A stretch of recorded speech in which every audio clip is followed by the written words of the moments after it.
హల్లెలూయా, హల్లెలూయా, హల్లెలూయా. స్వరం వెళ్తలేదు నీది. హల్లెలూయా. అలసిపోయినట్టుగా కనబడుతుంది మీ మోకాలన్నీ. అలసిపోయారా? మంచిగా ఉన్నారా? అలసిపోలేదు కదా? దేవునికి స్తోత్రం కలుగును గాక. హల్లెలూయా. పరిశుద్ధ గ్రంథములో నుంచి కొన్ని మాటలు మనము చదువుకొని మనం ముందుకు వెళదాం. ఈరోజు ఒక 3 మాటలు చెప్పి నేను ముగిస్తా. 3 మాటలు మాత్రమే, 3 మాటలు చెప్పి మనం ముగించుకుందాం. హల్లెలూయా. పరిశుద్ధ గ్రంథంలో యోహాను సువార్త 8వ అధ్యాయం 11వ వచనాన్ని మనం చదువుకొని ముందుకు వెళదాం. 11వ వచనం. ఆమె లేదు ప్రభువా అనెను. అందుకు యేసు నేనును నీకు శిక్ష విధించను. నీవు వెళ్ళి ఇక పాపము చేయకుమని ఆమెతో చెప్పెను. హల్లెలూయా, హల్లెలూయా.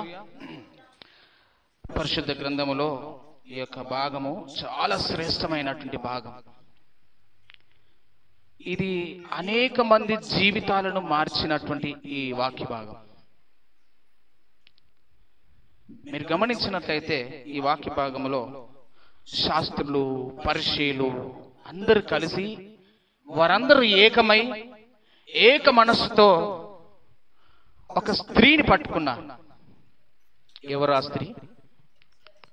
ఎవరని చెప్పండి? వ్యభిచారమందు పట్టబడినటువంటి స్త్రీ. వ్యభిచారము చేస్తుండగా ఆ స్త్రీని పట్టుకున్నారు. ఆ స్త్రీని పట్టుకొని యేసయ్య దగ్గరికి తీసుకొచ్చారు. ఎందుకు తీసుకొచ్చారు? ఎందుకు తీసుకొచ్చుంటారు చెప్పండి మీరు? బైబిల్ చూడద్దు, నన్ను చూడాలి. బైబిల్ చూడద్దు. ఎందుకు తీసుకొచ్చారు? ఎందుకండి? గట్టిగా. ఎవరు శిక్షించాలని?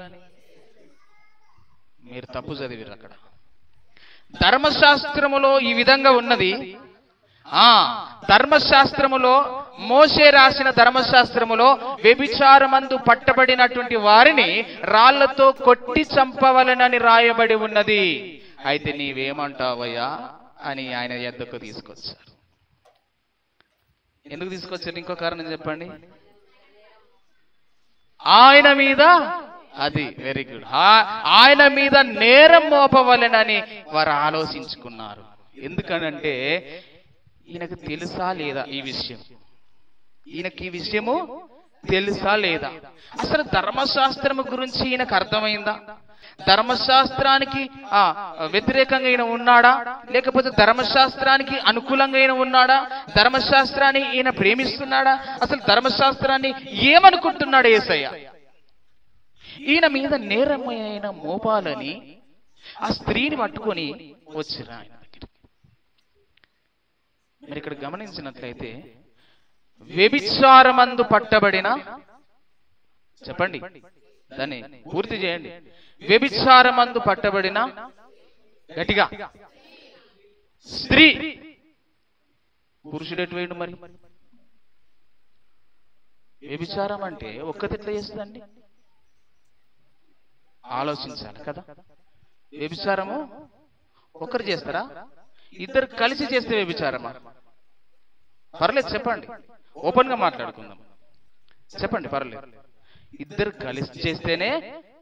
వీళ్ళేం చేశారంటే వాడిని వదిలేసి ఈ స్త్రీని పట్టుకొని యేసయ్య దగ్గరికి వచ్చి, యేసు ప్రభువా, మా ధర్మశాస్త్రములో, మోషే రాసిన ధర్మశాస్త్రములో ఈ విధంగా ఉన్నది. ఏమని ఉన్నది? వ్యభిచారమందు పట్టబడినటువంటి స్త్రీ ఎవరైతే ఉంటారో, అది పురుషుడే గాని స్త్రీ గాని ఎవరైతే ఉంటారో వారిని ఏం చేయాలి? రాళ్లతో కొట్టి చంపాలి.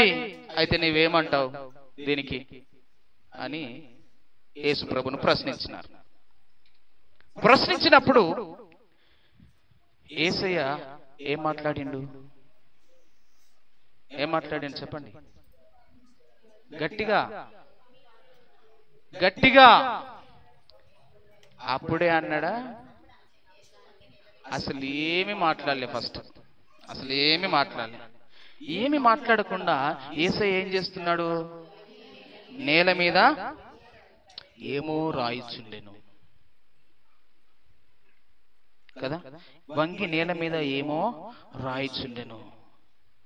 అప్పుడు వారందరూ కూడా మరలా పట్టు వదలకుండా మరలా అడుగుతున్నారు, యేసయ్య ఏమైంది, ఏం చెప్తలేవు నువ్వు నీ మట్టుకు నువ్వు ఏమో రాసుకుంటున్నావు,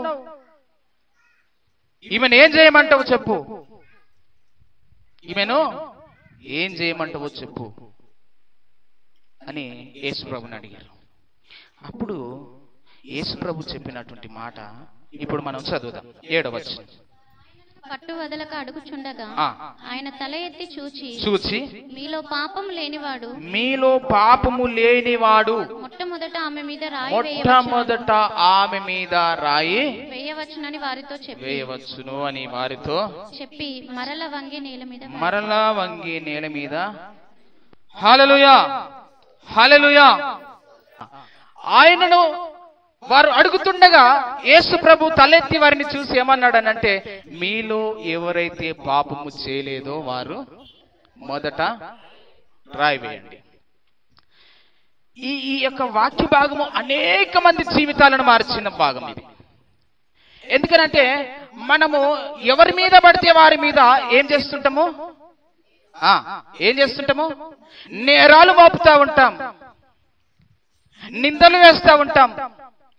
వారు ఆ మాట అన్నారో లేదో మనకు తెలియదు, కానీ ఎవరో చెప్పింది విని మనం ఏం చేస్తున్నాం, దీన్ని ఈ మాటకి ఇంకో మాట కలిపి దీన్ని 2, 3, 4 మాటలు కలిపి మళ్ళా చిన్న విషయాన్ని ఎంత పెద్దగా చేస్తారు, పెద్దగా చేస్తారు. నేరం మోపడం అనేది చాలా ఈజీ అయిపోయింది ప్రజలకి. నేరం మోపవలనని యేసయ్య దగ్గరికి వచ్చారు. ఎవరి మీద నేరము? యేసయ్య మీద అండి. ఎవరి మీద నేరము? యేసయ్య మీద నేరం మోపాలనుకున్నారు వీళ్ళు. యేసయ్యను శోధించాలనుకున్నారు, నేరం మోపాలనుకున్నారు. ఏమండి, యేసు ప్రభుకి అసలు ఏమాత్రం జ్ఞానం లేదనుకున్నారా వీళ్ళు? అసలు ఈ యేసు ప్రభుకి ఏం తెలియదు? యేసు ప్రభు ధర్మశాస్త్రం ఉన్నప్పుడు ఈయన లేడు, ధర్మశాస్త్రము మోసే కాలంలో ఉన్నది, ఈయన మొన్న వచ్చిన ఆయన, ఈయనకేమెరక అని అనుకున్నట్టున్నారు వీళ్ళు. పోయి అడుగుతా ఉన్నారు. అడిగితే వాళ్ళందరినీ చూసి ఏమన్నాడు, మీలో పాపము చేయని వాడెవడో వాడు మొదట రాయి వేయండి. మీరు ఈరోజు మీకు ఒక ప్రశ్న. మనం అనేక మంది మీద నేరాలు మోపడానికి ఇష్టపడతా ఉంటాం, అనేకులను నిందించడానికి ఇష్టపడతా ఉంటాం, మనకి ఇష్టం లేకపోతే వాడి మీద 2, 3 కల్పించి మాట్లాడడానికి ఇష్టపడతా ఉంటాం. నేనంటాను, మనం ఏ తప్పు చేయలేదా? మనలో అసలు తప్పులే లేవా? మనం అలాంటి తప్పులు ఎప్పుడు చేయలేదా? మనం వాళ్ళకంటే ఎక్కువ తప్పులు చేసి ఉంటాము కావచ్చు అని నేను అనుకుంటా. నువ్వు ఎవరి మీద అయితే నింద వేద్దాం అనుకుంటున్నావో, ఎవరి మీద అయితే నిందించి మాట్లాడుతున్నావో, ఎవరినైతే దూషించి మాట్లాడుతున్నావో వాళ్ళకంటే నీ లోపల ఇంకా ఎక్కువ తప్పులు ఉండవచ్చు. అందుకే యేసయ్య అంటున్నాడు, నిన్ను నీవు చూసుకో. నీవు పాపం చేయకపోతే మొదట రాయి వేయి, మొదట నింద వేయి. నువ్వు పాపం చేయలేదా? నువ్వు అర్హుడవే నిందించడానికి. నువ్వు పాపం చేయలేదా? నువ్వు అర్హుడవే నేరం మోపడానికి. యేసుప్రభు అంటాడు, మీ కంట్లో దూలం పెట్టుకొని ఎదుటి వారి కంట్లో ఏం వెతుకుతున్నారట? నలుసును వెతుకుతున్నారు. ఇప్పుడు చెప్పండి, నలుసు చిన్నదా, దూలం చిన్నదా? ఏది చిన్నదండి? నలుసు చిన్నది. ఇది కనబడకపోయినా భూతద్దం తెచ్చి ఏడుంది నలుసు, ఏడుంది దొరికింది, అబ్బా దొరికింది. మనం ఏం చేస్తున్నామంటే భూతద్దాలు పెట్టి వెతికేటోళ్ళం మనం. ఇట్లా ఏడ దొరుకుతాడు వీడు, ఎక్కడ దొరుకుతుంది ఈమె, ఏ మాటలో దొరుకుతుంది? భూతద్దం పెట్టి మంచిగా ఫోకస్ చేసి దొరికింది. మైక్రోస్కోప్ కదా మనదంతా, మైక్రోస్కోప్. బాగా అందులో వెతికి కనబడకపోయినా, కనబడితే అది ఏదో ఒక మూలన కనబడితే దాన్ని పట్టుకొని మనం ఏం చేస్తున్నాం ఇప్పుడు? వీడు ఇట్లాంటోడు, ఆమె ఇట్లాంటి ఆమె, ఈడు ఈ మాట మొన్న మాట్లాడిండు, ఈమె ఈ మాట మాట్లాడింది. యేసయ్య అందుకే అన్నాడు, మీ కంట్లో దూలం పెట్టుకొని ఎదుటి వారి కంట్లో నలుసును వెతుకుతారా మీరు? ఫస్ట్ మీ కంట్లో ఉన్న దూలం తీసేసుకోండి. మీలో ఉన్న పాపములను మొదట తీసివేసుకోండి. మీ చేతుల ద్వారా చేసిన పాపములు కావచ్చు, కాళ్ళ ద్వారా చేసిన పాపములు కావచ్చు, తలంపుల ద్వారా చేసిన పాపము కావచ్చు, కళ్ళ ద్వారా చేసిన పాపము కావచ్చు, నీ శరీరము ద్వారా చేసిన పాపము కావచ్చు, అది ఏ పాపమైనా కానీ నువ్వు మొదట తీసేసుకో. మొదట నిన్ను నీవు సరి చేసుకో. అద్దం ముందుకు పోయి నిలుస్తున్నాం మనం అనుకో. అద్దం ముందుకు పోయి నిలుస్తున్నాం, మంచి డ్రెస్ చేసుకొని నిలుస్తున్నాం, ముఖం చూసుకుంటున్నాం. ముఖము ఏం చేస్తున్నాం? చూసుకుంటున్నాం. ఇప్పుడు అద్దంలో ఏం కనబడుతుంది? మన రూపం కనబడుతుంది. మన రూపాన్ని మనము చూసుకున్నప్పుడు మనం ఏం చేసుకుంటాం? ఈ ఎంటికలు సరి చేసుకుంటాం, డ్రెస్ బాగాలేకపోతే డ్రెస్ సరి చేసుకుంటాం కదా. మనం ఏదైతే అది సరి లేదో అది అద్దములో మనకు కనబడుతున్నప్పుడు దానిని మనం సరి చేసుకోవడానికి ఇష్టపడతా ఉంటాం. రైట్? వాక్యము దగ్గరికి వచ్చినప్పుడు ఎందుకు ఇష్టపడతలేము? వాక్యము దేవుడు అన్నాడు ఇది అద్దము లాంటిది. ఎలాంటిది? ఇది అద్దము లాంటిది. నిన్ను నీవు చూసుకో వాక్యములా. మనం ఏం చేస్తాం తెలుసా? మనం పోతాం కానీ ఇంకోని తీసుకొచ్చి అరే చూడరా నువ్వేరా, నువ్వే సేమ్ నువ్వేరా మాని చూపెడతాం. అరే ఇది మొత్తం నీకేరా, ఈ వాక్యం ఎవలకు? నీకే నీకే. అబ్బా సేమ్ నీదే, మొత్తం స్టోరీ అంతా నీదే. ఇవాళ పాస్టర్ చెప్పిండు మొత్తం నీదే. ఏంటిది? స్టోరీ మొత్తం నీదే, నువ్వే. పాస్టర్ చెప్తుంటే నువ్వే గుర్తుకొచ్చినావు. మనది ఎట్లుంటది?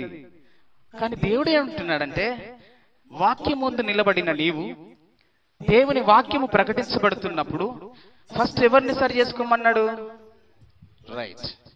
మనము చక్కగా లేమనుకో, మనం మురికాలువలో బొరుతున్నాము, ఇంకోడు కూడా మురికాలువనే బొరుతుండు. వాడిని చూసే ఏరా గడకపో, అనిల గడకపో అంటే వాడు ఏమంటాడు? అన్నా నువ్వెక్కడున్నవే, నువ్వెక్కడున్నావు అన్నా, నువ్వు కూడా మురికాలువలో ఉన్నావు. మనం ఒకటే అన్నా సేమ్. ఇంటాడా మనం మాట్లాడు?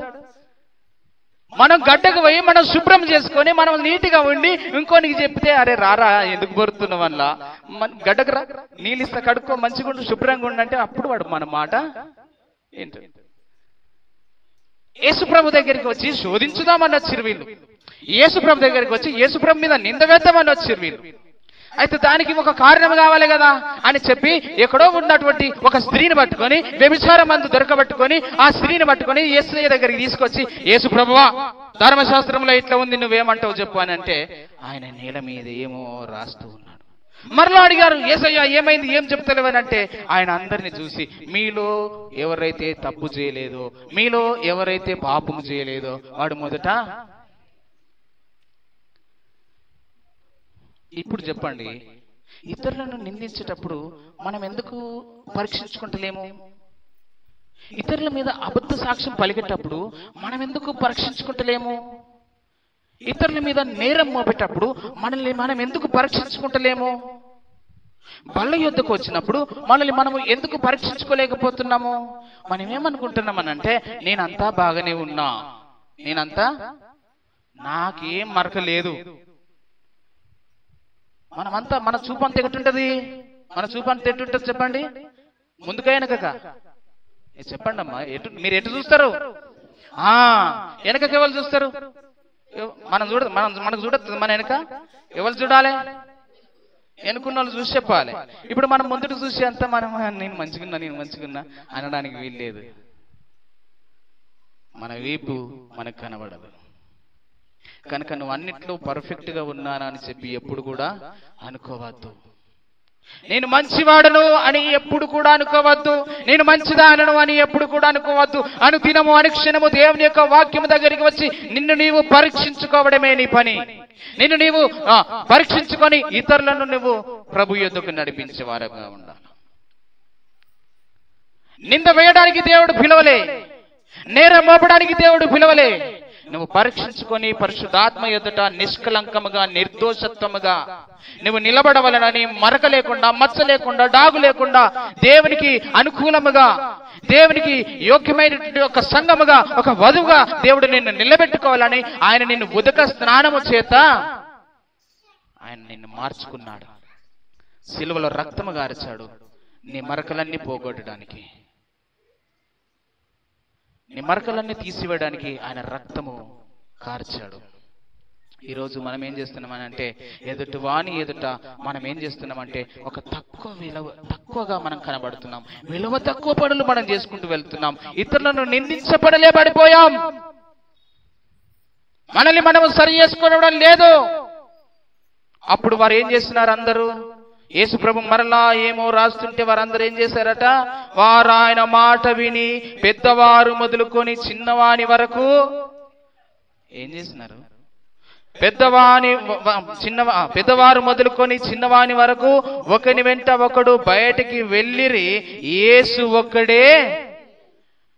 అంటే ఇప్పుడు ఎవరు తప్పు చేశారు, ఎవరు తప్పు చేయలేదు చెప్పండి? యేసయ్య ఒక్కడే తప్పు చేయలే, అందరూ వెళ్ళిపోయారు. తప్పు చేసిన వాడికి భయం కలుగుతుంది. తప్పు చేసిన వాడు మందిలో ఉండడు. తప్పు చేసిన వాడు ఒంటరిగా ఉండాలని ఇష్టపడతాడు. తప్పు చేసిన వాడు చీకట్లో ఉండాలని ఇష్టపడతాడు. తప్పు చేసిన వాడు చాటుకు దాక్కుంటాడు. తప్పు చేసిన వాడు పబ్లిక్ లోనికి రావడానికి ఇష్టపడడు. వెలుగులోనికి రావడానికి ఇష్టపడడు. వాడు వెనుక ఉంటాడు. వాడు దాచుకోవడానికి ఇష్టపడతా ఉంటాడు. చీకట్లో ఉండడానికి ఇష్టపడతా ఉంటాడు. అయితే యేసు ప్రభు ఒక్కడే అక్కడ మిగిలిపోయాడు. అందరు వెళ్ళిపోయారు. అప్పుడు ఆ స్త్రీని చూసి ఏమన్నాడు చూడండి. యేసు తల ఎత్తి చూచి, అమ్మా, నీ మీద నేరం మోపిన వారు ఎక్కడ ఉన్నారు? ఎవరునూ నీకు శిక్ష విధింపలేదా అని అడిగినప్పుడు ఆమె లేదు ప్రభువా అని. లేదు ప్రభువా. ఆమేన్, హల్లెలూయా. ఆయన తల దించి ఏదో రాసుకుంటున్నాడు. వెంటనే అందరూ పరీక్షించుకొని ఒకని వెంట ఒకడు పెద్దవారు మొదలుకొని చిన్నవాని వరకు అక్కడ రాళ్లు పడేసి వారు పరిగెత్తి వెళ్ళిపోయారు. ఈ సంగతి యేసు ప్రభుకు తెలుసు. కానీ మెల్లగా తలెత్తి ఆమెను చూసి అడుగుతున్నాడమ్మా, నీ మీద నేరం మోపాలని నన్ను వచ్చారు చూసినావా? వాళ్ళేరి? నిన్ను శిక్ష విధించవాలని నన్ను వచ్చారు కదా, వాళ్ళేరి అని అడిగితే లేదు ప్రభువా, ఎవరు శిక్ష విధించలేదు, అందరూ వెళ్ళిపోయారు ప్రభువా అని అన్నప్పుడు యేసయ్య ఏమన్నాడు చూడండి. అందుకు యేసు, నేనును నీకు శిక్ష విధింపను. నేనును నీకు శిక్ష విధింపను. నీవు వెళ్ళి ఇక పాపము చేయకుమని ఆమెతో చెప్పాను. హల్లెలూయా, హల్లెలూయా. యేసు ప్రభు ఆమెను ఏం చేసిండమ్మా? ఏం చేసిండు? గట్టిగా గట్టిగా యేసు ప్రభు ఏం చేసిండు ఆమెను? యేసు ప్రభు నన్ను ఏం చేసిండు? ఎందుకు నోరు వెళ్తలేదు మీకు? క్షమించలేదా మిమ్మల్ని దేవుడు? మరి అది ఆ మాట చెప్పడానికి ఎందుకు మెల్లగా చెప్తున్నారు? యేసు ప్రభు నిన్ను క్షమించుండు అన్నప్పుడు నీకెంత సంతోషం ఉండాలి చెప్పు? యేసు ప్రభు నన్ను క్షమించుండు అన్నప్పుడు నీకెంత సంతోషం ఉండాలి? యేసు ప్రభు నన్ను ఏం చేసిండు? ఏం చేసిండు? యేసు ప్రభు నిన్నేం చేసిండు? యేసు ప్రభు నన్ను క్షమించిండు. యేసు ప్రభు నిన్ను క్షమించిండు. ఇంకా నన్ను దేవుడు క్షమించినాక నింద మోపడానికి నువ్వెవరు, నేనెవరండి? ఏమండి? దేవుడే క్షమించిండు. దేవుడే మనకు మార్కులు ఇచ్చిండు. దేవుడే నేను క్షమిస్తున్నా, నువ్వు వెళ్ళి పాపము చేయకు అని అన్నాడు. ఏం చేయకన్నాడు? పాపము చేయకు. నువ్వు ఇక వెళ్ళి పాపము చేయకు అని దేవుడు నీకు సెలవిచ్చినప్పుడు నువ్వు పాపము చేయకుండా బ్రతుకుతే నీ మీద నిందమా పెట్టడం లేవాలండి. నువ్వు పాపము చేస్తున్నావు గనక నీ మీద నిందలు పడుతున్నాయి. Yes or no? అవునా కాదా? నువ్వు పాపములో జీవిస్తున్నావు గనక నీ మీద నిందలు మోపే వాళ్ళు ఉన్నారు. నువ్వు తప్పులో జీవిస్తున్నావు గనక, నువ్వు అబద్ధంలో జీవిస్తున్నావు గనక, నువ్వు మోసంలో జీవిస్తున్నావు గనక ఇంకా నీ వెనకాల ముందు నీకు నిందలు పడతా ఉన్నాయి. నీకు నిందలు పడద్దంటే యేసయ్య చెప్పిన మాటకు నువ్వు లోబడాలనా లేదా? లోబడాలా లేదా? ఏం చెప్పిండు యేసయ్య? ఇక వెళ్ళి నువ్వు పాపము చేయకు, పాపము చేయకు. నేను నిన్ను క్షమించినా, నీకు నేను విడుదలిచ్చినా, నువ్వు వెళ్ళి పాపము చేయకు, మంచిగా బ్రతుకు అని దేవుడు మనకేమిచ్చిండు? క్షమాభిక్షను పెట్టిండు. ఏమిచ్చిండు? క్షమాభిక్షను పెట్టిండు. యేసు ప్రభు చెప్పిండు వెళ్ళి పాపము చేయకు అని అన్నాడు. ఆ మాట ఉందా లేదా అక్కడ? నీవు వెళ్ళి ఇక పాపము చేయకుమని ఆమెతో వెళ్ళాలి. మనం దేవుడు మనల్ని విడిపించిండు, దేవుడు మనల్ని క్షమించిండు. కాబట్టి మనము వెళ్ళాలి, లోకంలోనికి, సమాజంలోనికి వెళ్ళాలి, పాపము లేకుండా బ్రతకాలి. ఎట్లా బ్రతకాలి? కుమ్మరి పురుగు ఎక్కడుంటది? బురదలో ఉంటది. దానికి బురద అంటుతుందా? ఎందుకంటది? నూనె రాసుకున్నదా? ఎందుకంటదండి? దేవుడు దాన్ని అట్లా డిజైన్ చేసిండు దాన్ని. హల్లెలూయా. అది బురదలో లోపలికి వెళ్ళి బయటికి వచ్చినా కానీ దానికి ఇంత కూడా బురద అనేది నీ బ్రతుకు నా బ్రతుకు లోకములో, క్రైస్తవ జీవితములో, ఈ పాపపు లోకములో మన బ్రతుకు ఎలాగుండాలట? కుమ్మరి పురుగు లాంటి బ్రతుకు మన బ్రతుకు ఉండాలి. లోకములో పాపం ఉన్నది, ఉన్నదా లేదా? లోకములో శాపం ఉన్నది, లోకములో మోసం ఉన్నది, లోకములో వ్యభిచారం ఉన్నది, లోకములో దొంగతనం ఉన్నది, లోకములో అనేకమైన వారు అనేకమైన రీతిలుగా పాపము చేస్తూనే ఉన్నారు. అయితే వాణ్ణి వీణ్ణి చూసి నువ్వు కూడా చెడిపోతే ఎట్లా? కుమ్మరి పురుగు ఇంకో పురుగును చూసి అది బురద అంటించుకోవాలని ప్రయత్నం చేయదు కదా. మనమేమంటున్నామంటే వాడు అట్లా ఉన్నాడండి, వాడు 20 ఏళ్ళ నుంచి వస్తుండు, ఆయనేం క్రైస్తవుడండి, ఈమెం క్రైస్తవులండి, ప్రతి వారం దేవుని సన్నిధికి వెళ్తుంది, గుడికి వెళ్తుంది, బైబిల్ పట్టుకుంటుంది, మళ్ళీ వచ్చి బూతులు మాట్లాడుతుందండి, మళ్ళీ వచ్చి సీరియల్స్ చూస్తుందండి, మళ్ళీ వచ్చి వీళ్ళ మీద నిందేస్తుందండి, వాళ్ళ మీద నిందేస్తుందండి. నీకెందుకండి? నీ పనేదో నువ్వు చేసుకోండి. ఏమండి, మనకెందుకు ఒకరి గురించి? చెప్పండి. ఒకరు పక్కలు గీక్కుంటారు అనుకో, నువ్వు కూడా గీక్కుంటావా? గీక్కుంటుండు. పక్కనికి దురద పెట్టిందా గీక్కుంటు, నీకేంది? నీకు కూడా దురద పెట్టిందా? ఎవరి గురించి మనం ఆలోచన కాదు కానీ దేవుని వాక్యము నీకేం బోధిస్తుంది, దేవుడు నీకేం చెప్తుండు, దేవుడు నిన్ను ఎట్లా జీవించమన్నాడు, అది గుర్తుపెట్టుకో. అది గుర్తుపెట్టుకొని దేవుని మందిరానికి రా. దేవుని వాక్యమును నువ్వు ఫాలోగా, దేవుని వాక్యమును వెంబడించి. అంతేగాని నేను ఇంత మంచిగా ఉన్నా కానీ నా మీద నిందలు పడుతున్నాయి, నేను ఇంత మంచిగా చేస్తున్నా కానీ నన్ను అవమానిస్తున్నారు, నన్ను అనుమానిస్తున్నారు, నన్ను చెడ్డదాన్ని చేశారు, నన్ను చెడ్డవాణ్ణి చేశారంటే లోకము. లోకం ఇదేంటిది? ఇది లోకము. లోకములో మీకు శ్రమ కలుగును, ఉందా లేదండి? లోకములో మీకు శ్రమ కలుగును, ఆయనను మీరు ధైర్యము తెచ్చుకొనండి, ఉందా లేదా? చెప్పండి ఆ మాట. లోకములో మనకి ఏం కలుగుతుందట? శ్రమ కలుగుతుంది. శ్రమ ఎవరికి కలిగింది మనకంటే ముందుగా? యేసయ్యకు కలిగింది. అందుకే యేసుప్రభు ఏమంటున్నాడంటే, నీకు శ్రమ కలగక ముందుపే నేను చెబుతున్నా ఏందనంటే, నాకు నీకంటే ముందే శ్రమ కలిగింది. నన్ను శ్రమపరిచారు, నన్ను అవమానపరిచారు, నన్ను నిందించారు, నన్ను అనుమానించారు, నన్ను హేళన చేసి మాట్లాడిరు, చెయ్యని నేరాలు నా మీద వేశారు. ఈరోజు మనం ఒక్క మాట అంటే పడే పరిస్థితి లేదు. చెయ్యని తప్పుకు ఎంతో మంది మనల్ని అంటుంటారు, అయినా పర్వాలేదు. ఎస్, చదవండి. Thank you. యోహాను సువార్త 16:33. నా యందు మీకు సమాధానం కలుగునట్లు, నా యందు మీకు సమాధానము కలుగునట్లు ఈ మాటలు మీతో చెప్పుచున్నాను. లోకంలో మీకు శ్రమ కలుగు, లోకంలో మీకు శ్రమ కలుగును, ఆయనను ధైర్యం తెచ్చుకుని. ఆయనను ఏం తెచ్చుకోవాలట?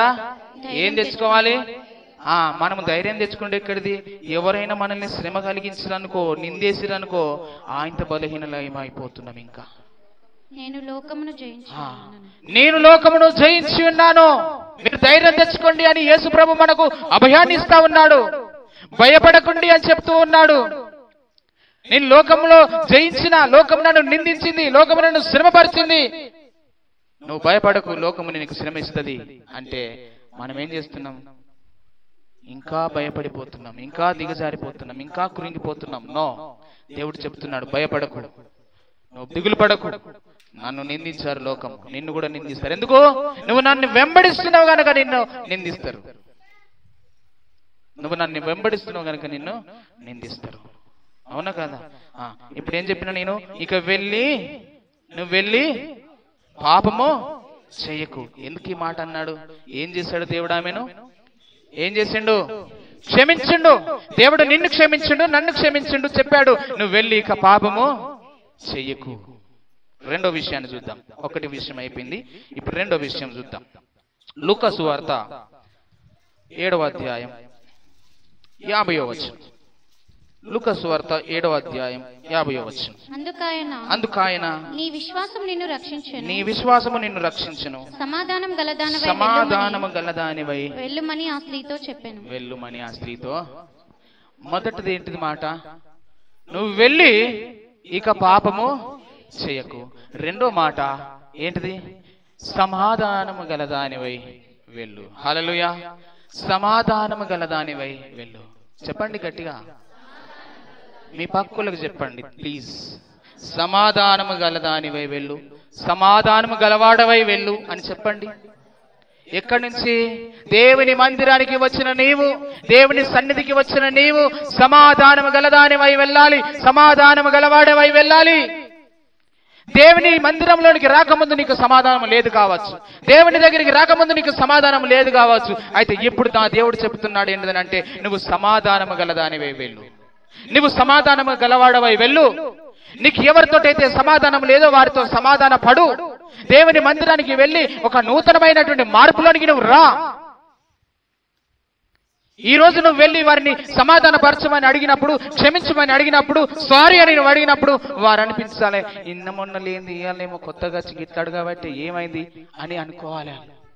అప్పుడు వాళ్ళకు నువ్వు చెప్పాలి, నేను దేవుని మందిరానికి వెళ్ళినా అక్కడ దేవుడు నాతోటి మాట్లాడిండు, నువ్వు సమాధానం గలవాడివై వెళ్ళుమన్నాడు దేవుడు, సమాధానం గలదానివై వెళ్ళుమని చెప్పిండు దేవుడు నాకు. అందుకే నేను సమాధానం కొరకు వచ్చినయ్యా, నన్ను క్షమించు అమ్మా, నన్ను క్షమించు, సారీ.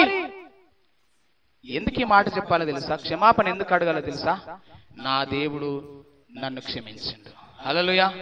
నువ్వు పాపములో ఉన్నప్పుడు, శాపములో ఉన్నప్పుడు, రోగములో ఉన్నప్పుడు, నీ బ్రతుకు హీనమైన బ్రతుకులో నువ్వు ఉన్నప్పుడే, వ్యభిచారంలో నువ్వు ఉన్నప్పుడే, మోసంలో నువ్వు ఉన్నప్పుడే దేవుడు నిన్ను పట్టుకొని శిక్షించలేదు కానీ క్షమించిండు. అందుకే నువ్వు వెళ్ళి ఇతరులను క్షమించు. దేవుడు అన్నాడు, దేవుడు ఆజ్ఞలు ఇచ్చాడు, శిష్యులకు ఆజ్ఞాపించాడు. ఏమని అంటే, మీరు వెళ్ళి మీరు ఎవరి పాపములైతే క్షమిస్తారో నేను వారి పాపములను క్షమిస్తా, నువ్వు ఎవరి పాపములైతే ఉండనిస్తావో నేను వారి పాపములను ఉండనిస్తా అని అన్నాడు దేవుడు. ఇంత ప్రేమించి, ఇంత సంరక్షించి, ఇంత ప్రాణం పెట్టి సమాధి చేయబడి నీ కొరకు నా కొరకు లేచి అందరికీ కనబడి మంచి మాటలు చెప్పి సమాధానపరిచింది దేవుడు. ఆయన పరలోకానికి వెళ్ళాడు. ఈరోజు అంటున్నాడు, సమాధానం గలదానివై వెళ్ళి ఇక్కడ నుంచి ఉట్టిగా వెళ్ళొద్దు బ్రదర్స్, సమాధాన పడి వెళ్ళాలి, సమాధానము గలవాడవై నువ్వు వెళ్ళాలి ఇక్కడ నుంచి. ఈ రోజు అంతే. హల్లెలూయా. ఈ యొక్క స్త్రీ ఏం చేస్తుందనంటే, ఈమె పాపము చేత పట్టబడినటువంటి స్త్రీ, 7 దయ్యముల చేత పట్టబడినటువంటి ఈ స్త్రీ, ఈమె పాపములో, రోగములో, శాపములో జీవిస్తున్నప్పుడు యేసు ప్రభు ఆమెను ప్రేమించి, ఆమెను శాపం నుంచి, పాపం నుంచి విడిపించి, క్షమించి, ఆమెను సంరక్షించి, కాపాడి, క్షమించాను అని చెప్పి ఆమెకు విడుదలిచ్చాడు దేవుడు. విడుదలిచ్చినప్పుడు ఆమె ఏం చేసింది తెలుసా? ఒకరి ఇంటికి ఆయన భోజనానికి వచ్చాడు. ఎక్కడికి వచ్చాడు? పరిసయ్యుని ఇంటికి భోజనానికి వచ్చినప్పుడు, పరిసయ్యుల దగ్గరికి వచ్చినప్పుడు ఏమని, అక్కడికి వెళ్ళినప్పుడు ఆ స్త్రీ తెలుసుకొని ఈ సీమోని ఇంటి దగ్గర యేసయ్య ఉన్నాడని తెలుసుకొని వెంటనే వెళ్ళింది. వెంటనే వెళ్ళి ఏం తీసుకుపోయిందట? ఒక నూనె బుడ్డి తీసుకుపోయింది, ఒక అత్తరు బుడ్డి తీసుకుపోయింది. ఆమె తీసుకుపోయి ఏం చేసింది? యేసు ప్రభుకి పూస్తూ, యేసు ప్రభు యొక్క పాదాలను కడుగుతూ, కన్నీటితో కడుగుతూ, ఆమె వెంట్రుకలతో తుడుస్తూ, ఆమెకు పరిచర్య చేస్తుంది, ఆమె పాద సేవ చేస్తుంది, ఆమె పాదాలు కడుగుతుంది. యేసయ్య పాదాలు, యేసయ్యను ప్రేమిస్తుంది ఆ స్త్రీ. అయితే ఆ సీమోను పేతురు అనుకున్నాడు మనసులో, ఈయన నిజంగా ప్రవక్త అయితే ఈ స్త్రీ ఎవరో ఈయనకు తెలియదా? ఈమె ఎసుంటి స్త్రీ తెలియదా ఈయనకు?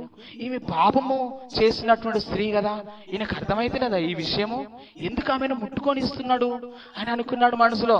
అనుకుంటే సీమోను పిలిచి, సీమోను నీకు ఒక విషయం చెప్పాలయ్యా, నేను అందుకే వచ్చిన, అసలు ఇక్కడికి నేను రావడానికి కారణం ఏంటంటే నీకు ఒక విషయం చెప్పాలయ్యా. అయ్యా చెప్పయ్యా, చెప్పు ఏంటిది విషయం అంటే, ఏం లేదయ్యా, ఒకడు అప్పిచ్చేవాడున్నాడు, అప్పిచ్చేవానికి 2 బాగి పడ్డరయ్యా. ఎంతయ్యా? ఒకడేమో 500 దేనారములు, మరి ఒకడు 50 దేనారములు బాకి ఉన్నారయ్యా. మంచిదయ్యా చెప్పండి.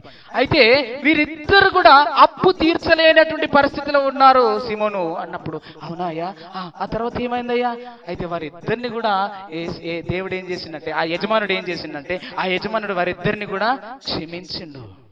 నువ్వు అప్పు కట్టకపోతే పోయా, ఇక నీ దగ్గర వెళ్తలేదు కదా, పో మంచిగా బతుకు అని చెప్పి క్షమించిండయ్యా. ఇప్పుడు చెప్పయ్యా, వారిద్దరిలో ఎవరయ్యా ఎక్కువ ప్రేమించేది అని అంటే, ఎవరైతే ఎక్కువగా క్షమించబడ్డారో వారే ప్రేమిస్తారయ్యా అని అన్నాడు. అవును కదా. అయితే ఈ స్త్రీ ఉంది కదా, ఈ స్త్రీ నువ్వు అనుకుంటున్నావు కదా మనసులో, ఈమె విస్తారమైన పాపములు క్షమించబడ్డాయి గనుక ఆమె విస్తారముగా నన్ను ప్రేమిస్తున్నది. నువ్వు నీ ఇంటిలోనికి వచ్చినప్పుడు నాకు నీళ్ళు ఇవ్వలేదు కాళ్ళు కడుక్కోమని, కానీ ఈమె ఏం చేసింది? కన్నీళ్లతో నా పాదాలు కడుగుతున్నది. నువ్వు నీ ఇంటిలోనికి వచ్చినప్పుడు నన్ను ముద్దు పెట్టుకోలేదు, కౌగిలించుకోలేదు, ఈమె నా పాదాలు ముద్దు పెట్టుకుంటుంది. కానీ ఈ స్త్రీ నన్ను ప్రేమిస్తుందయ్యా, ఈ స్త్రీ నన్ను ప్రేమిస్తుంది. విస్తారమైన పాపములు క్షమించబడ్డాయి గనక విస్తారంగా ప్రేమిస్తున్నది. ఈ రోజు దేవుడు నీ పాపములు క్షమించాడు అని నీవు అనుకుంటే నువ్వు విస్తారముగా దేవుని మందిరంలో పరిచర్య చేయాలంతే. చేస్తారు నువ్వు, అవునా కాదా? చేస్తారా తప్పించుకుంటారా? ఎందుకు చేయాలి? ఎందుకు చేయాలండి? ఎందుకు చేయాలి చెప్పండి? ఎందుకు చేయాలి చెప్పండి? ఎందుకు చేయాలి? దేవుని మందిరంలో పరిచర్య ఎందుకు చేయాలి? త్వరగా చెప్పండి. ఎందుకు చేయాలంటే చెప్పరేంది? అరే మీరు చెప్పండి, ఎందుకు చేయాలి? అరే ఇవరిదాకా మొత్తుకున్నది ఇటుదేనా? పాపములు క్షమించబడ్డాయి, నా పాపములు దేవుడు క్షమించాడు కనుక నేను ఎట్లా రుణం తీర్చుకోవాలి? ఏమిస్తే రుణం తీరుతుంది? ఏమిస్తానండి? ఏమిస్తాను చెప్పండి? దేవునికి మనల్ని విస్తారంగా ప్రేమించిండు దేవుడు, విస్తార పాపములు క్షమించిండు, శాశ్వతమైన ప్రేమ చేత ప్రేమించిండు. మరి ఇప్పుడు ఆయన రుణం తీర్చుకోవాలా? ఎట్లా తీర్చుకోవాలి? మరి ఆ రుణం ఎట్లా పోతుంది? ఏం చేస్తే పోతుంది? అందుకనే నీకు వీలు ఉన్నప్పుడు, నీకు సమయం దొరికినప్పుడు దేవుని మందిరంలో నువ్వు పరిచర్య చేయాలి. దేవునికి రుణస్తుడిగా నువ్వు ఉండాలి. హల్లెలూయా. ఆయన రుణము తీర్చుకోవాలి నువ్వు. నేను అప్పుడప్పుడు గమనిస్తా ఉంటా, ఎక్కడి కుర్చీలు అక్కడనే ఉంటాయి, బయటనే ఉంటాయి, లోపలనే ఉంటాయి, అన్ని పట్టాలు అట్నే ఉంటాయి, అన్ని అట్నే ఉంటాయి, ఆగమాగం ఉంటాయి. అందరు పోయినాక మా పిల్లలు పాపం యవనస్తులు అన్ని తీసి శుభ్రపరుస్తా ఉన్నారు. కాబట్టి ఏం చేయాలా? ప్రార్థన అయిపోయినాక, ఆశీర్వాదం అయిపోయినాక నువ్వేం చేయాలా? ఒకరికొకరు సెకండ్ ఇచ్చుకొని, ప్రైజ్ లార్డ్ చెప్పుకొని, సమాధానపడి, బ్రదర్ బాగున్నారా, సిస్టర్ బాగున్నారా, ప్రైజ్ ద లార్డ్ అని చెప్పుకొని నువ్వు చక్కగా మందిరంలో పరిచర్య చేసి వెళితే అప్పుడు ఎంత బాగుంటది నువ్వు. హల్లెలూయా. లేదు వాళ్ళు చేస్తారు నాకెందుకు అని నువ్వు, వాళ్ళే చేస్తారులే అని నువ్వు అనుకుంటూ పోతే ఎవరు చేస్తారు? ఎవరు చేస్తారండి కదా. కాబట్టి మనం ఏం చేయాలి? ఒకరు చేస్తుంటే నిన్ను చూసి ఇంకోరు చేస్తారు. నువ్వు కూడా వెళ్తే నీ వెనక ఇంకోటి వెళ్తాడు, అవునా కదా? నువ్వు కూడా వెళ్తే నీ ఇంకోరు వెనకబడి వస్తూనే ఉంటారు. కాబట్టి ఆమె ఏం చేస్తుంది? విస్తారమైన పాపములు క్షమించాడు నా దేవుడు అని చెప్పి విస్తారముగా యేసయ్యను ప్రేమించింది.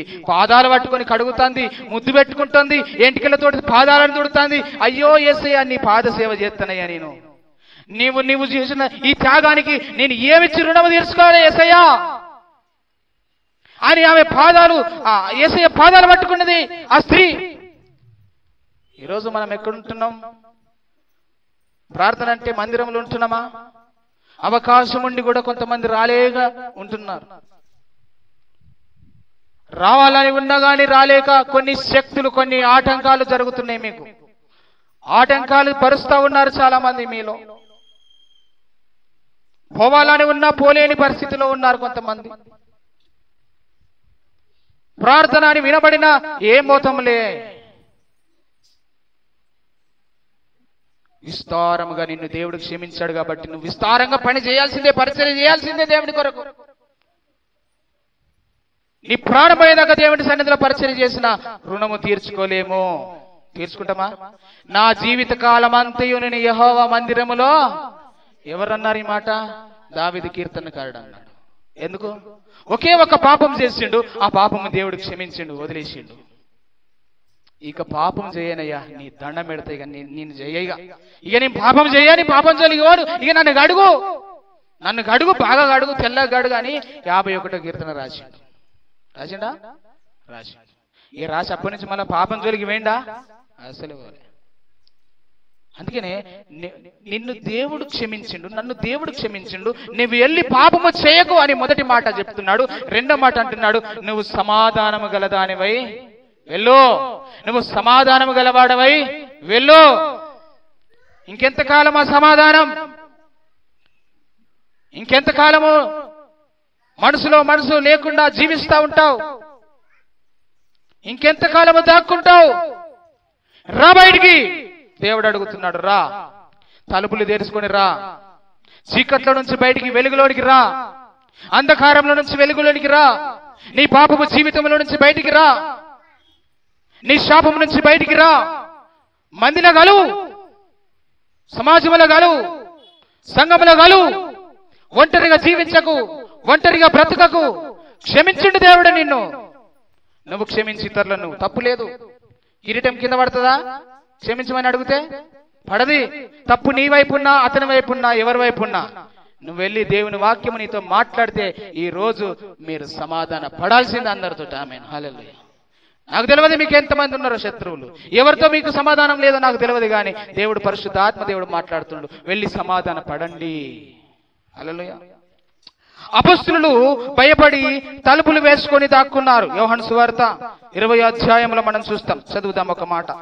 అపొస్తలులందరూ కూడా ఏం చేశారట? శిష్యులందరూ కూడా యేసు ప్రభువును పట్టుకున్న తర్వాత, యేసు ప్రభువును చంపిన తర్వాత అందరూ భయపడి తలుపులు వేసుకొని దాక్కున్నారు, భయంతో వణుకుతున్నారు. యేసు ప్రభు పునరుత్థానుడై లేచి వారి మధ్యలోనికి వచ్చి వాళ్ళతో మాట చెప్తున్నాడు. ఇప్పుడు చదువుదాం యోహాను సువార్త 20వ అధ్యాయము. ఎంత చదువుదాము? 20వ వచనం చదువుదాం. ఆయన అలాగూ చెప్పి, రైట్, ఒక 19 నుంచి చదవండి. ఆదివారం సాయంకాలమున శిష్యులు యూదులకు భయపడి తాము కూడి ఉన్న ఇంటి తలుపులు మూసుకొని ఉండగా యేసు వచ్చి మధ్యలో నిలిచి మీకు సమాధానం కలుగును గాక అని వారితో చెప్పాను. ఏం చెప్పిండండి? మీకు సమాధానం కలుగును గాక. వాళ్ళు ఏం కోల్పోయారు? చెప్పండి, ఎన్నుకున్న వాళ్ళు చెప్పండి, ఏం కోల్పోయారు వాళ్ళు? సమాధానం లేదు. యూదులకు భయపడిపోతున్నారు, వణికిపోతున్నారు. ఎట్లా? యేసు ప్రభువును పట్టుకున్నారు, చంపేశారు, సమాధి చేశారు. మన పని కూడా అయిపోయిందిరా, ఇక మనల్ని కూడా చంపుతారు అనుకుని భయపడి దాక్కున్నారు, తలుపులు వేసుకున్నారు, వణుకుతూ ఉన్నారు. అలాంటి సమయంలో యేసు ప్రభు వచ్చి వారి మధ్యలో నిలిచి అన్నాడు, భయపడకండి, మీకు సమాధానము కలుగునుగాక. నెక్స్ట్ ఆయన అలాగూ చెప్పి వారికి తన చేతులను ప్రక్కన చూపగా శిష్యులు ప్రభువును చూసి సంతోషించారు. యేసయ్య మరలా వచ్చిందని వారు సంతోషించారు. నెక్స్ట్ అప్పుడు యేసు మరలా మీకు సమాధానం మరలా చెప్తున్నాడు, మీకు సమాధానము కలుగునుగాక. తండ్రి నన్ను పంపిన ప్రకారం నేను మిమ్మల్ని పంపుచున్నానని వారితో నేను కూడా మిమ్మల్ని పంపుచున్నానని చెప్పాడు. హల్లెలూయా. సమాధానం లేక భయపడుతున్నావా? సమాధానం లేకుండా దాక్కుంటున్నావా? తలుపులు మూసుకొని ఉంటున్నావా? బిక్కుమని ఉంటున్నావా? ఈరోజు దేవుడు అంటున్నాడు, రా బయటికి, తలుపులు తెరుచుకుని రా, నీకు సమాధానం కలుగునుగాక, నీకు సమాధానం కలుగునుగాక. నువ్వు బయట రావాలా? లోపల ఉండొద్దు. నువ్వు చీకట్లో ఉండొద్దు, భయపడొద్దు. నువ్వు సమాధానము గలవాడవై, సమాధానము గలదానివై నువ్వు బయటికి రా. నేను మిమ్మల్ని పంపుచున్నాను, నేను పంపిన చోటికి మీరు వెళ్ళండి. మొదటి మాట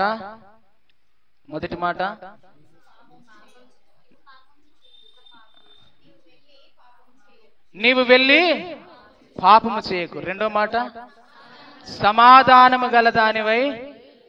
ఎక్కడికి వెళ్ళాలో ఇప్పుడు చెప్పుదాం, ఏది ముగిస్తాం. మార్కు సువార్త 16వ అధ్యాయం 15వ వచనం. మార్కు సువార్త 16వ అధ్యాయం 15వ వచనం. 16వ అధ్యాయం మార్కు సువార్త 15వ వచనం 16వ వచనం. మరియు మీరు సర్వలోకమునకు వెళ్ళి సర్వ సృష్టికి సువార్తను ప్రకటించుడి. నమ్మి బాప్తిసం పొందినవాడు రక్షింపబడును, నమ్మని వానికి శిక్ష విధింపబడును. ఎక్కడికి వెళ్ళమంటున్నాడు దేవుడు? సర్వలోకమునకు వెళ్ళి సర్వ సృష్టికి సువార్తను ప్రకటించండి. అమ్మా, అయ్యా, ఏం ప్రకటించాలా మనము? ఏం ప్రకటించాలా? మంది వార్తలు కాదు, చెడ్డ వార్తలు కాదు. ఏం వార్త? పౌలయ్య, ఏం వార్త ప్రకటించాలి మనం? చెప్పవేంది, నిద్రపోయినవి? చెప్పు. సువార్త. హల్లెలూయా. ఏం వార్త అమ్మా? సువార్త, మంచి వార్త, దేవుని వార్త. ఏంటిది దేవుని వార్త? ఏం సువార్త ఇది? యేసయ్య నా పాపముల కోసం ఈ లోకానికి వచ్చిండు, నా పాపములు క్షమించిండు, నాకు బదులుగా చనిపోయిండు, సమాధి చేయబడ్డాడు, తిరిగి 3వ దినమున లేచిండు. హల్లెలూయా. ఇది సువార్త. ఇదిగో నిన్ను దేవుడు ప్రేమిస్తున్నాడు, నిన్ను దేవుడు క్షమిస్తున్నాడు. నువ్వు రా బయటికి, సమాధాన పడు, సమాధానం గలదానివై ఉండు, సమాధానం గలవాడవై ఉండు, బయటికి రా, వెళ్ళు. ఎక్కడికి వెళ్ళు? లోకంలోనికి వెళ్ళు, సువార్త ప్రకటించు, యేసయ్య చేసిన మేలులను ప్రకటించు. హల్లెలూయా. నేను మిమ్మల్ని పంపుచున్నాను, మీరు వెళ్ళండి అని యేసయ్య చెప్పిండు. ఎంతమందిని పంపిండు? ఎవరెవరిని పంపిండు? ఎంతమందిని పంపిండు చెప్పండి? ఎంతమందినండి? గట్టిగా 11 మందిని పంపిండా? ప్రతి చోటికి ఎంతమంది వేయరు? ఎంతమంది అండి? ఇద్దరిద్దరు వేరు. ఆ మాట చదవండి ఒకసారి. లూకా 10:1. లూకా 10:1. లూకా 10. ప్రభు 70 మంది ఇతరులను నియమించి తాను వెళ్ళబో ప్రతి ఊరికి ప్రతి చోటికి తనకంటే ముందు ఇద్దరిద్దరిగా పంపిండు. హల్లెలూయా, హల్లెలూయా. ఈరోజు దేవుడు మనతో మాట్లాడుతున్న మాట, నువ్వు వెళ్ళి పాపము చేయకు. రెండో మాట, సమాధానము గలదానివై వెళ్ళు, సమాధానము గలవాడివై వెళ్ళు. మూడో మాట, నువ్వు వెళ్ళి ప్రకటించు, సువార్తను ప్రకటించు. గుర్తుంటాయి కదా 3 మాటలు? చెప్పండి. నువ్వు మొదటి మాట, నువ్వు వెళ్ళి పాపము చేయకు. రెండో మాట, నువ్వు సమాధానము గలదానివై వెళ్ళు. మూడో మాట, నువ్వు వెళ్ళి సువార్తను ప్రకటించు. అయితే ఇద్దరిద్దరు వెళ్ళండి. ఎట్లా వెళ్ళాలి? ఇద్దరిద్దరు వెళ్ళాలి. ఈరోజు మీరు చెప్పండి, నన్ను దేవుడు ప్రేమించిండు గనక, నన్ను దేవుడు క్షమించాడు గనక నేను పరిచర్య చేయడానికి సిద్ధం. ఎంతమంది ఉన్నారు చెప్పండి? నెంబర్ 1 గట్టిగా లేపు, చెయ్యి పెద్దగా. నేను సిద్ధం దేవుని పరిచర్య కొరకు. ఏ పనైనా నేను చేస్తా. ఇక్కడ మందిరంలో నా వంతుగా ఏ పనున్నా నేను చేస్తా. నాకెవరు చెప్పాల్సిన అవసరం లేదు. ఈడ పని కనబడ్డదంటే నేను చేసిపోతా అనే. సగం దిగినాయి చేతులు, మళ్ళా దిగుతున్నాయా, ఎక్కుతున్నాయి, పైకి లేస్తున్నాయా? నాకెవరు చెప్పాల్సిన అవసరం లేదు. దేవుడు నన్ను ప్రేమించిండు గనక, నేను ఆయన ప్రేమకు నేను ఏమిచ్చినా రుణము తీర్చుకోలేను గనక, ఇదిగో నేను మందిరంలో ఏం చేస్తా? పరిచర్య చేస్తా. పని కాదు, పరిచర్య. పరిచర్యనండి, పని కాదు. పని అంటే అది వేరే. పని చేసిన వానికి ఏముంటుందట? జీతం ఉంటుంది. పరిచర్య చేస్తే ప్రతిఫలం ఉంటుంది. హల్లెలూయా. పని చేస్తే జీతం ఉంటుంది, పరిచర్య చేస్తే ప్రతిఫలం ఉంటుంది. ఇప్పుడు చెప్పండి, ఒక్కసారి అందరు లేవట్టండి. అందరంటే పరిచర్య చేస్తా అనుకునే వాళ్ళు లేవట్టండి. నేను ప్రభు కొరకు పరిచర్య చేస్తా. బాబు మంచిగా ఈ వీడియో అందరు పైకి చేతులు మంచిగా. నేను పరిచర్య చేస్తా, నాకు ఎవరు చెప్పాల్సిన అవసరం లేదు. ఈడ ఏ పని కనబడ్డా నేను చేస్తా. నువ్వు ఆయన చేయనందుకు ఆదుకుంటాను.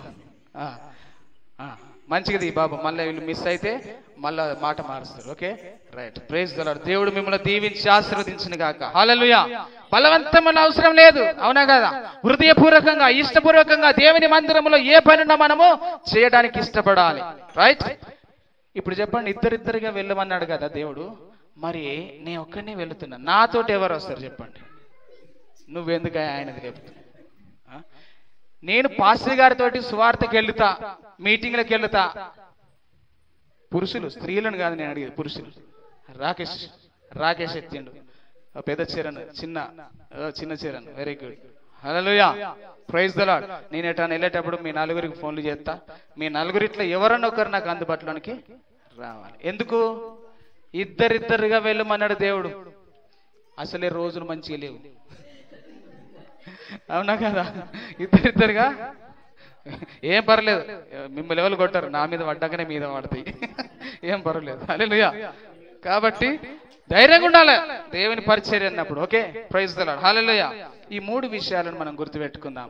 దేవుడు మొదటి మాట చెప్తున్నాడు, నువ్వు వెళ్ళి పాపము చేయకు.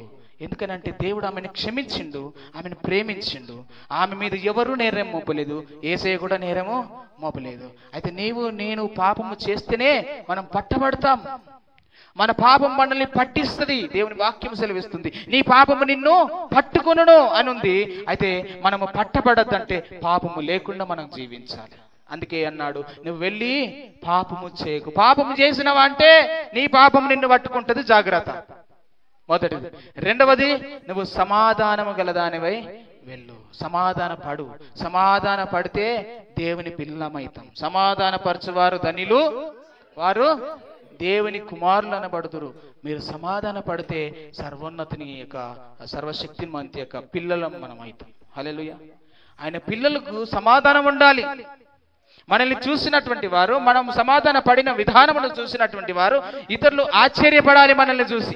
హల్లెలూయా. మూడో మాట, సర్వలోకమునికి వెళ్ళి సర్వ సృష్టికి సువార్తను ప్రకటించండి. ఆ ఇంటి వార్త ఈ ఇంటికి, ఈ ఇంటి వార్త ఆ ఇంటికి కాదు. ఏం వార్త? సువార్త.